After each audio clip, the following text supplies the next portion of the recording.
Hello and welcome to Channels Book Club. It's another episode of this show that focuses on all things books. Today we are going into the maritime industry. You know, I will never understand why we pay too much attention to the oil and gas sector. I think the oil and gas sector is massively overrated. Now, don't get me wrong, it's still a very important sector all over the world, no doubt about it. But within the context of Nigeria, that is immensely blessed, why are we too focused on the oil and gas sector? Did you know that 90% of world trade is on the seas? 90%. Now imagine the enormous amount, the large number of goods that go across seas all over the world. And unfortunately for Nigeria, most of the trading ships, that come in with goods because we are an importing nation. We hardly export a lot of things, sadly. Now, if we focus on the maritime industry, this whole country will be transformed. Well, the experts say so, so I say so too. Now, one of the experts is our guest on the show today. He's written an amazing book titled An Admiral's Compass. And who better to write such a book than Rear Admiral Francis Akpan, retired. Let's get to meet with him and then dive into the conversation we had with him, focusing on his book, An Admiral's Compass. Rear Admiral Francis Dan Akpan, retired, was a seaman executive officer where he specialized in aviation. A flag lieutenant ADC to Chief of General Staff of Nigeria and the pioneer defense advisor to South Africa with concurrent accreditation to Botswana, Namibia, Madagascar, and the kingdoms of Lesotho and Swaziland. He owns a diploma degree from the British Air University, Perth, Scotland, and PSc Dagger from the Armed Forces Command and Staff College, and a FWC Plus Dagger from National War College, Nigeria, to mention a few. After retirement, he became a security consultant to blue-chip organizations and a well-sought-after public speaker. Rear Admiral Francis Akpan is the author of An Admiral Compass, Reflections on Leadership, Military Strategy, and Maritime Security. Rear Admiral, nice to have you on Channels Book Club. Thank you for having me. Great to have you here. Thanks for joining us. Thanks a lot. What is it like? I mean, there's a lot to talk about your book, and we'll get into this very soon. But I'm always curious. I like to ask people this, just to get a peep into their world. What's it like being a naval officer? And perhaps more importantly, being a rear admiral. What's it like? First, thank you for having me on your program. It's been nice watching you from afar and admiring you. Thank you. Thank you for having me very close shot, close by. Thank you, sir. We admire your works over the years, and I never knew I'd be on your screen as soon as early as this. It's an honor having you here. I'm really privileged to be here. The naval career is interestingly linked to global development. I look at it from that perspective. The opportunities are various. The naval career is fulfilling, very fulfilling, very, very fulfilling. I think it's because of the opportunities that it throws up at you, whether you are from the enlistments as a rating or you've come in as a cadet, a career officer. The opportunities are enormous. I can tell you that without any hesitation. I can almost see the glitter in your eyes. Yeah. It's like you're reflecting back over the many years. Yes. And seeing everything you experienced and all the opportunities you saw. Yes. Wow, incredible. I mean, it's one of the things that fascinates me. I talk to engineers, I ask the same question, or medical doctors, because when you are not any of those, you really can't get the full picture, right, of what life is like.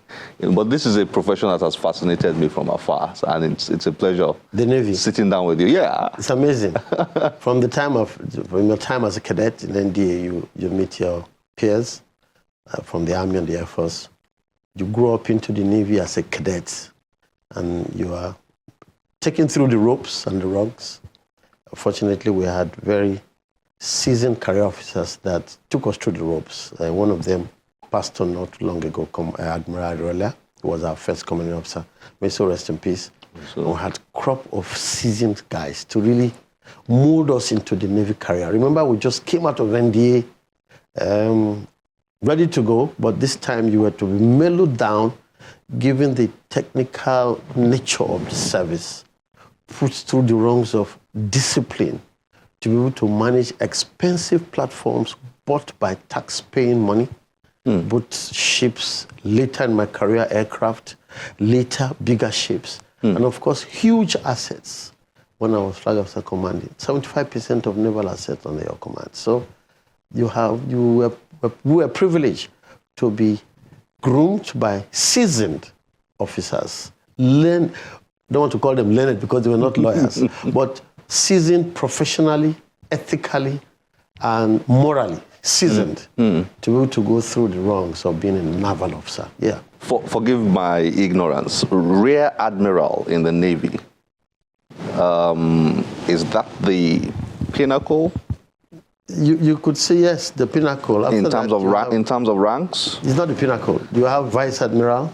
Okay, the Vice Admiral. You have Admiral. And then Admiral. Four-star, yeah. Ah, okay. Forgive my ignorance. No problem, no problem. We're all learning. Okay. We're all learning. Okay. Great. I mean, now, so you took all those years, all those experiences, it's like you packed them into this book I'm holding in my hand. Exactly. That was your intention, right?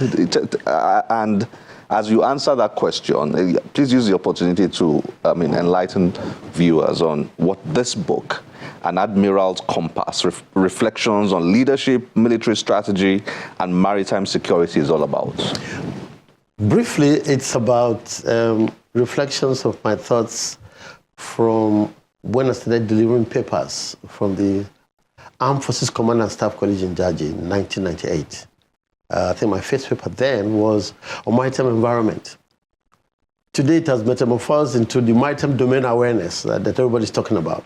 But maritime awareness was just a geographic expression of maritime responsibilities to states.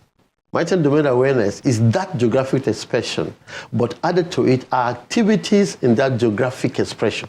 Maritime domain could be equated to maritime environment, but the awareness aspect is that you know what is happening there, either through technology or by presence or by expeditionary activities. But yes, so that's what it is. That reflection has to do with papers I've delivered or papers I've presented at several fora from 1998 to the year 2020, because there was a particular chapter of paper I delivered at the Defense College on sea power and its consequence on naval operation, which I delivered in April, and this book was launched in July. So it was that close.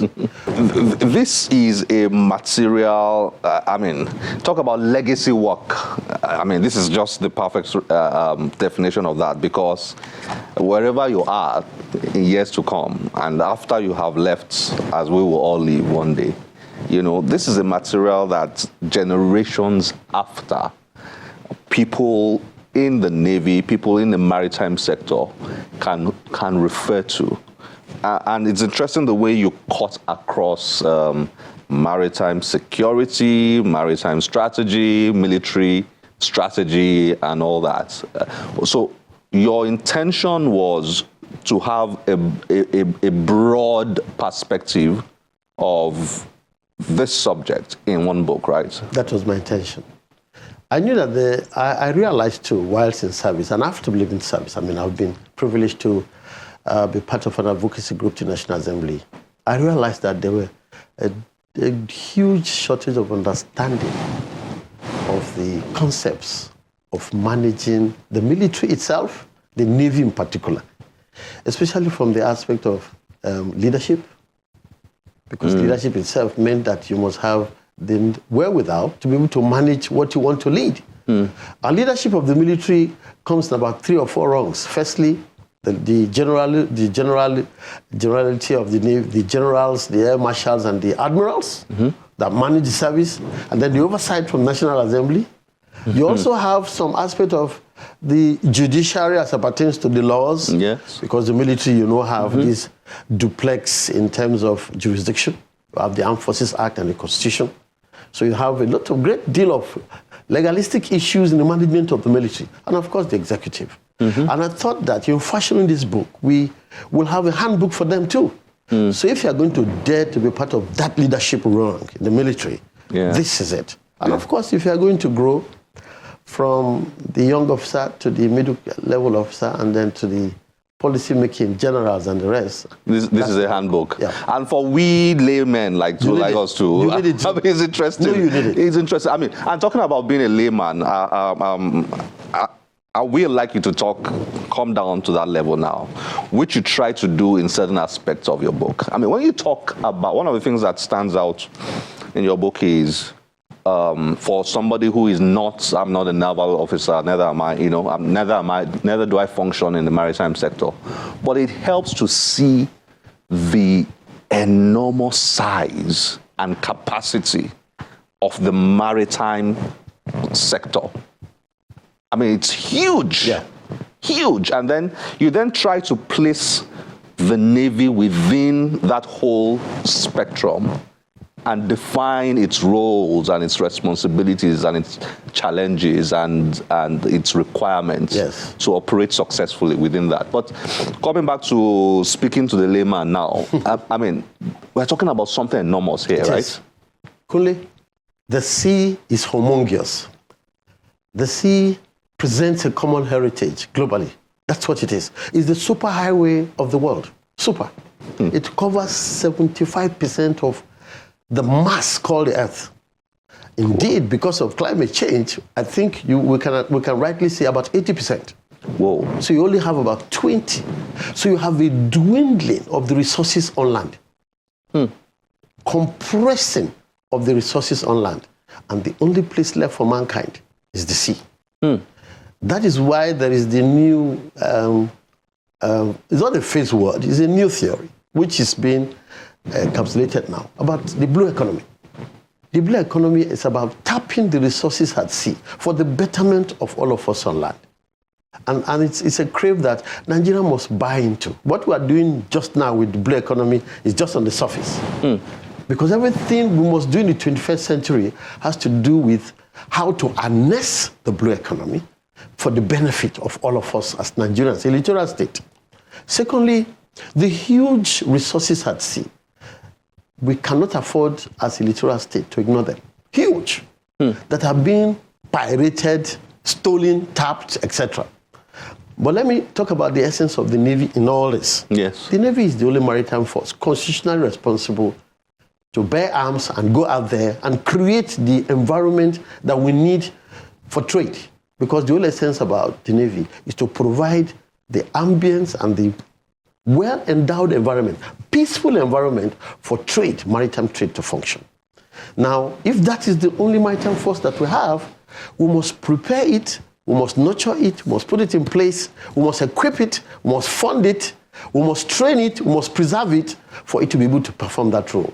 Looking at that bigger picture of the large maritime space, the large endowment in terms of resources, the large opportunities, the fact that Nigeria is like the trigger aspect of the map of Africa, the Gulf of Guinea, the challenges it presents, we have a Navy that must be well nurtured, well equipped, well funded, well grounded to provide that environment so that our tomorrow, which will be resources from the blue economy, might be factual and more bountiful than what we're experiencing now. What we are getting now from maritime trade, from overall GDP, Kunle, is just less than 3%. Less than 3%. Less than 3% of GDP is from the maritime subsector. 3%. Wow. That's what we get. Wow. Yes.